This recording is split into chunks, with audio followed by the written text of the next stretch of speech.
Howdy everybody, it's me, Bob Harris. Time for your Saturday injury review, preview, update, overview thing that we like to do each week. And I'm recording this Friday night.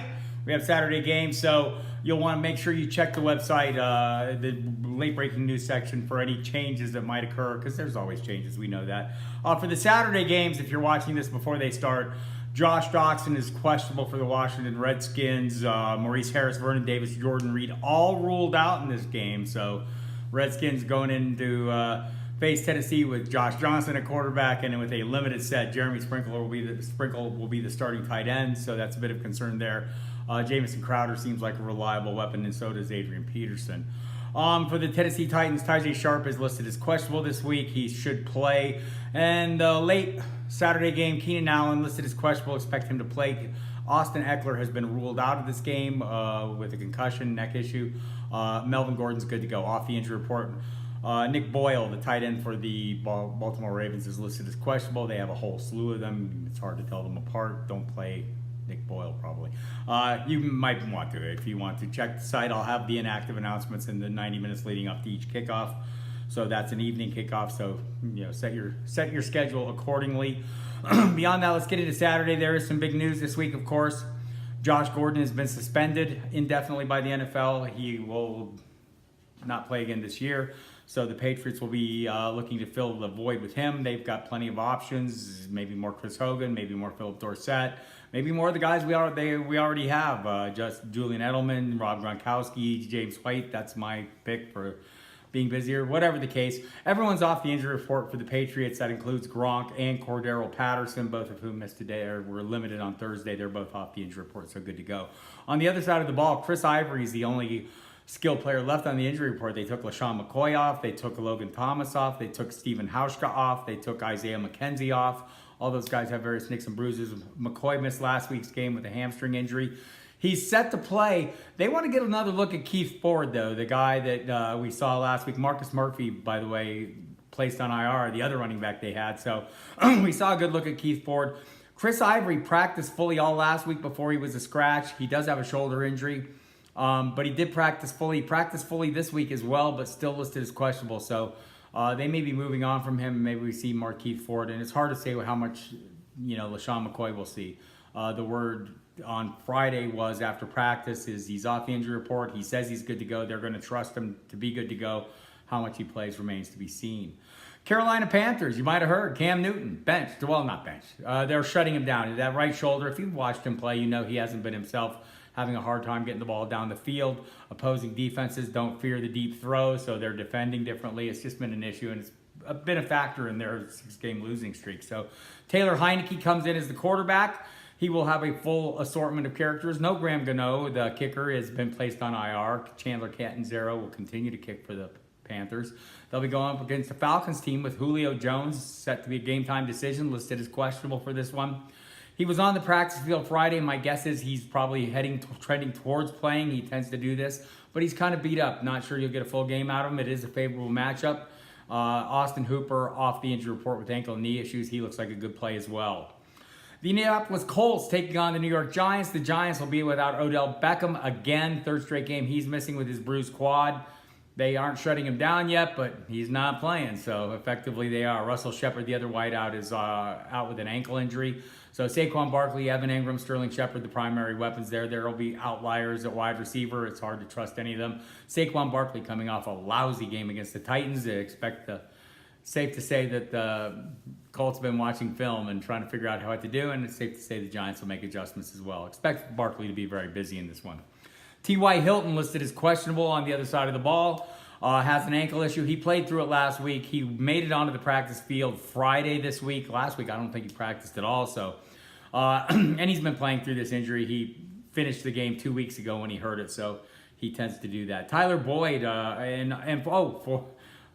Tyler Boyd going up against the Cleveland Browns has been ruled out. So John Ross will be the top threat there for Jeff Driscoll. Joe Mixon. It looks like this will be a Mixon game.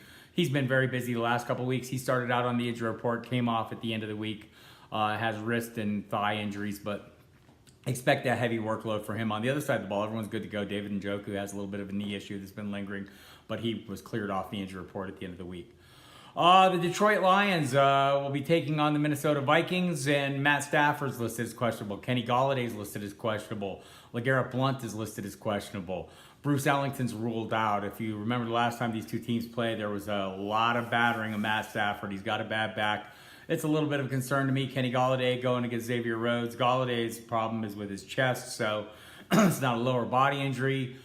So he should be able to run without any difficulties, but can he get past? He fared really well last week against Tre'Davious White, which was a really tough matchup, the Buffalo shutdown corner. So I'm not going to say that he can't do well. I just think this is a tough matchup for Detroit.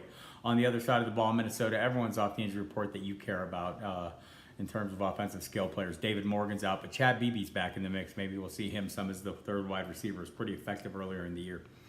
Lamar Miller for the Houston Texans, traveling to Philadelphia. Miller, DeAndre Hopkins, and Kiki QT all listed as questionable for this game. Hopkins tends to play no matter what. Bill O'Brien said on Friday morning that Miller was trending towards playing. That they thought with 2 weeks, they were optimistic. 2 days before kickoff, they were optimistic that he'd be ready to go. Deontay Foreman will be available to be in the mix. He's been inactive the last 2 weeks since his return off the PUP list.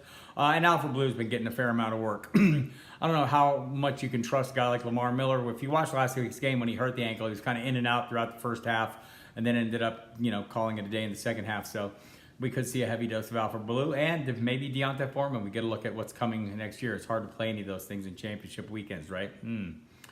Any of them, like Lamar Miller, do you trust that? So, and we'll get to some bigger names that are in the same boat, right? So, hold tight for that.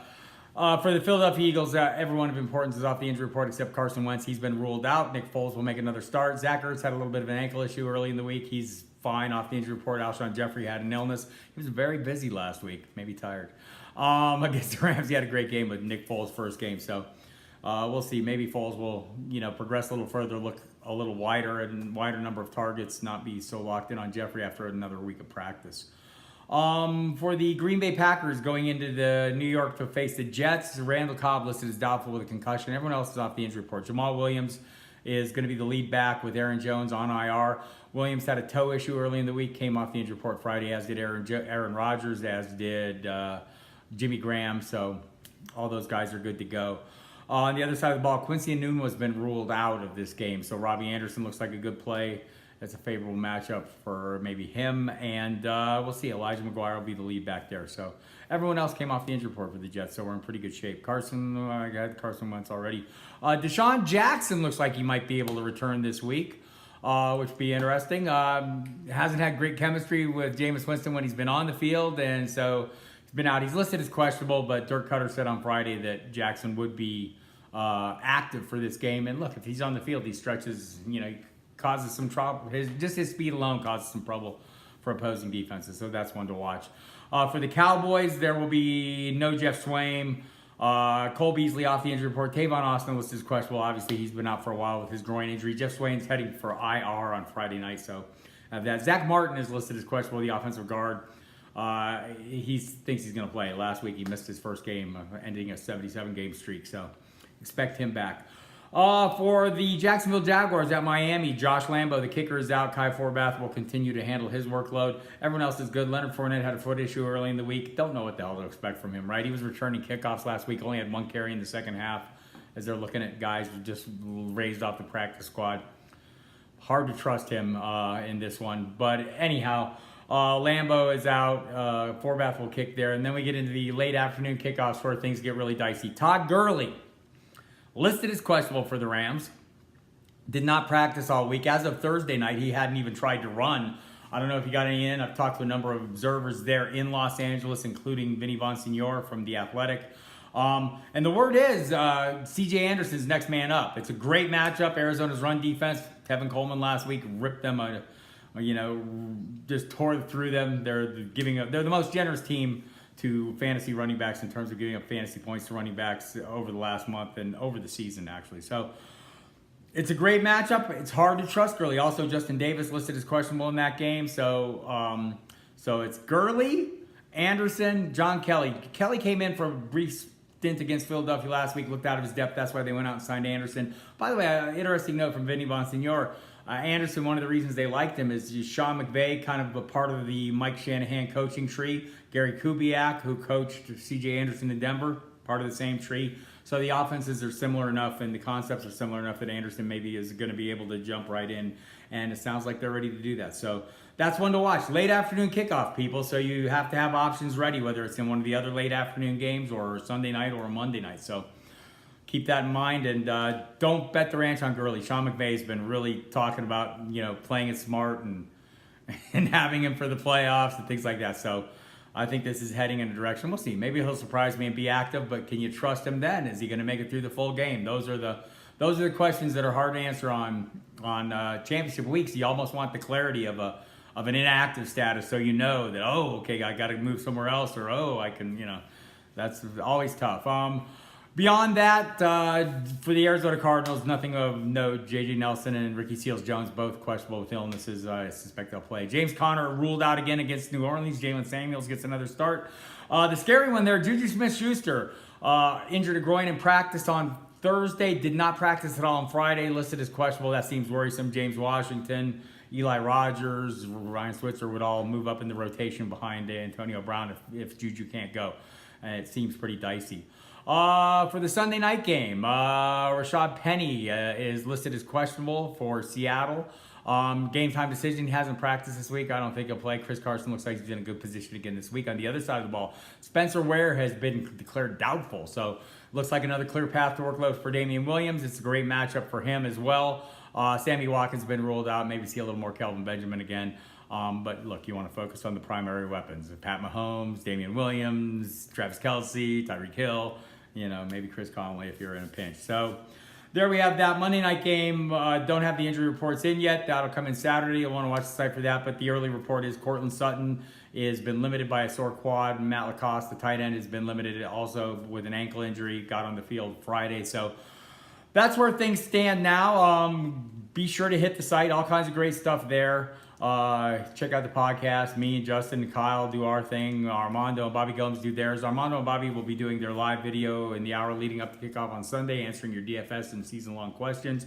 Check out Jed Ryan's DFS week season-long Vegas cheat sheet too. Great stuff there. It's a big Excel file. You can sort it. You can work with it. You can deal with it. Manipulate all the data yourself as well. Stuff from Justin Lanero, JJ Buck, John Lau, Armando Marsal, Bobby Gomes, tons of stuff. Get the tools, the lineup optimizers, etc. You can listen to me Saturday. If you are listening to this early in the day, I'll be on SiriusXM NFL Radio doing the pregame show there with Mike Dempsey. Otherwise, catch me every weeknight from 6 to 8 p.m. Eastern. At least for next week. In January, the schedule will change a little bit. I'll also be on Christmas Eve night for like 4 hours on SiriusXM Fantasy Sports Radio. It'll be me and Mike Dempsey from 6 to 8, me and Lisa Ann from 8 to 10. Then Lisa Ann will do another 2 hours after that. Then Sunday morning, I'll be on with Adam Kaplan for 2 hours, the Christmas morning Sirius special at 9 a.m. Eastern. So check that out as well. And good luck in your championships. I hope you all kick ass and take names and bring home titles.